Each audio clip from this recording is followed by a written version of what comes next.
Hello and welcome to the Academy of Modern Martial Arts and our step-by-step Tai Chi instruction. Today we're going to take a look at movement number 7, Grass Sparrow's Tail. Because of the nature of Grass Sparrow's tail, not very much movement in terms of the feet, but a ton of movement in terms of the rotation of the torso and the gestures with the arms, that's going to allow us to really look at this idea of continuity or flow. Classically, in this particular version of a Tai Chi form, there is no real stopping or end point. The movements flow from one to the other. Instead of thinking of a movement as being completed, we want to think of it as a place that we pass through. So if you were to take a picture with a camera, for the briefest of moments, you could catch the body in complete synchronicity, but we don't actually stop in that place in the form, and we'll be able to examine that in Grass Sparrow's Tail. When last we left, we had just finished 4 step back and repulsing pushes, and we'll do 2 just to head into that movement, finishing from this side, stepping through and moving back. We step back, and right as we end, we're just going to continue to bring those arms around, and we're going to draw the left arm underneath and the right arm over the top. And we'll use that movement to also draw the leg in.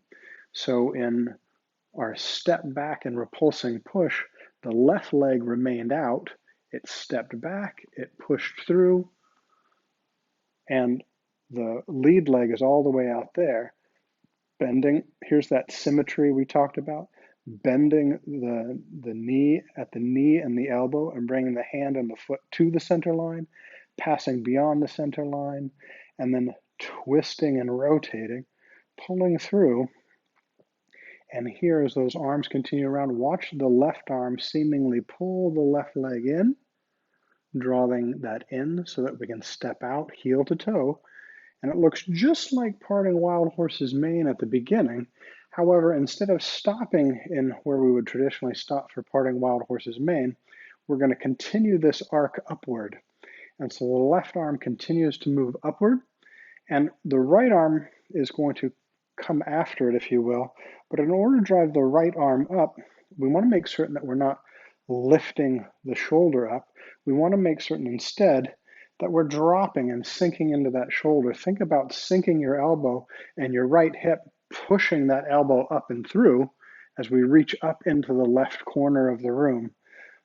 It's almost like that left hand is pushing into the It's almost like the right hand is pushing into the left wrist until the arms rotate and they share an angle, though they're at a distance. And then from here, at the apex of our twist to the left, we're going to then pull back again to the right. And it is that sinking and turning of that right hip as we sit back toward the right leg that begins the movement of pulling the right arm down and through, drawing us up into pressing forward. And here the right palm is going to be right next to the inside of the left wrist as we press out. And again, this movement forward and the pushing through of the right leg is counterbalanced also by sinking back on the left heel and the left hip, sitting down. From here, the right hand is going to jump over the left wrist and we withdraw. Here we pull the left toes up. We take a pushing shape and we push with the weight of our body as we shift our weight forward. And then we're going to retreat and pull our arms out and begin this process of turning around to the other side and repeating Grass Sparrow's Tail on the opposite side of the body. So facing the camera, this time from straight on, looking at the camera, the weight has moved back. We're gonna swing the arms back and hold the ball over the right leg. And again, as that left hand comes through, we're going to use that to pull the left leg in and up into a T stance. We're going to step out with our left heel. We're going to twist into what look like parting wild horse's mane. We're going to continue to drop the right shoulder through. We're going to roll back.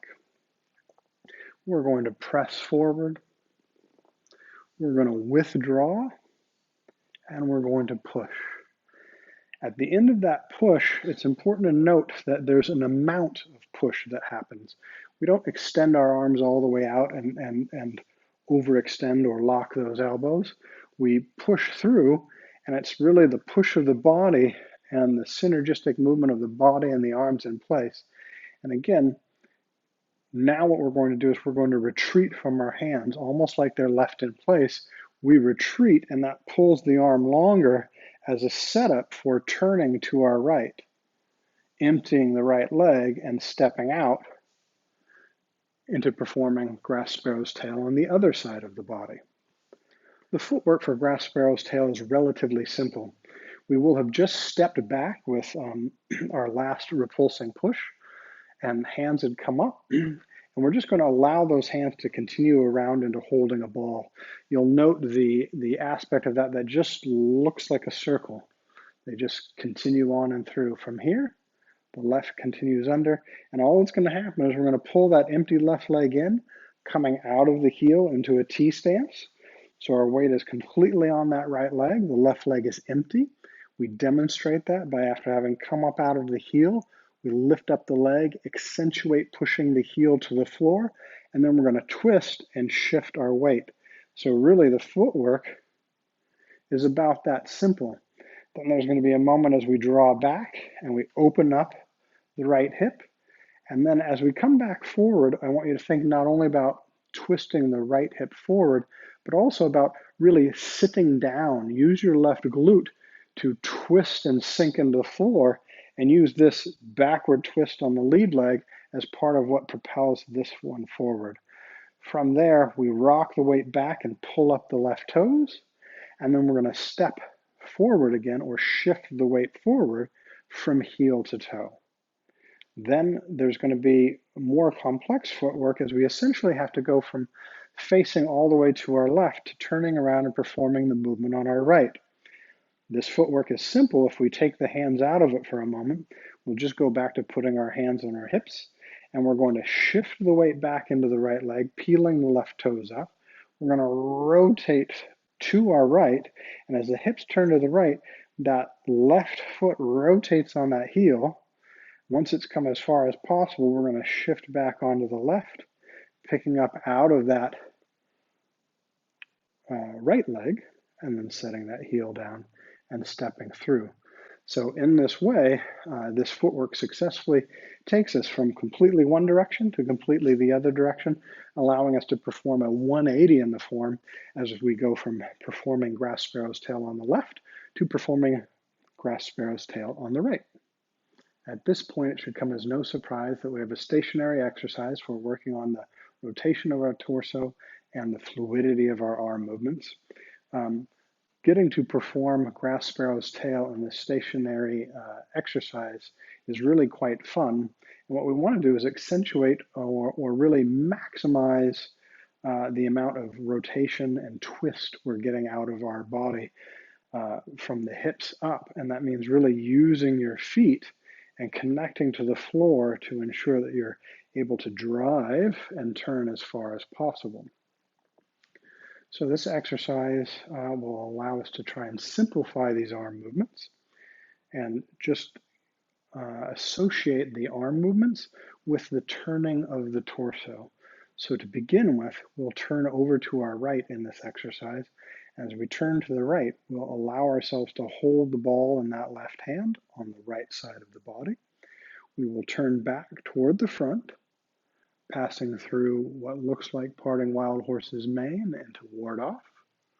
As we reach up, we're going to roll back, twisting, pulling from the hip.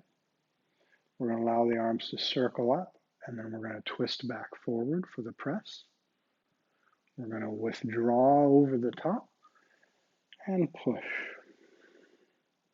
And then we're going to turn and draw our arms over to the left side of the body, holding the ball. Twisting forward, reaching up, rolling back to the left hip, around and up to the shoulder as we press forward, and we withdraw, and we push.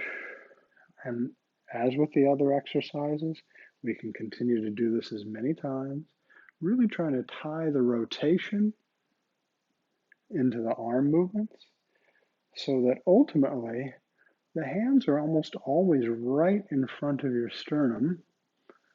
They never really leave the front of your body. They only appear to.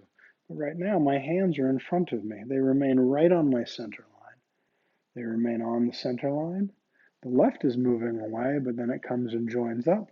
They're both on the center line. They're both on the center line. As the center line gets drawn over here, they remain in the center of my sternum. And then we withdraw and we push. So really associate these arm movements with the twisting of the torso and this nice gentle reach and rotation, keeping the shoulder blades down and sunk, and relax. Again, just sort of notice if you're moving your arms without moving your torso, if you're bringing your arms over here, but your torso is staying here, as opposed to allowing your torso to draw the arms over. Same thing. Is your arm coming up and your arm reaching up and your arms acting independently without this torso, or are they coming together? You can tell if you happen to have a mirror and you can practice in front of a mirror. Notice if you're shrugging up and drawing your shoulders up towards your ears, or if you're able to keep your shoulders down. One of the biggest giveaways about overworking is can you bring the arm up without bringing your shoulder up? Or when you go to bring your arm up, are you lifting your shoulder up? Can you keep that shoulder seated and really use the sinking of the shoulder to draw that arm up as opposed to the rising of your shoulder? Again, if we do a nice job, you'll begin to notice this idea. You may begin to feel a lot of sensation out of your hands. You may begin to feel a lot of heat from one palm on the other. And that can be a good gauge of how your circulation is going and whether or not we're promoting circulation and blood flow throughout the body. Thanks once again for joining us for this closer look at grass sparrow's tail. We hope that you not only found something valuable, but that you enjoyed your time with us, and we look forward to seeing you next time. Until then, have a great day.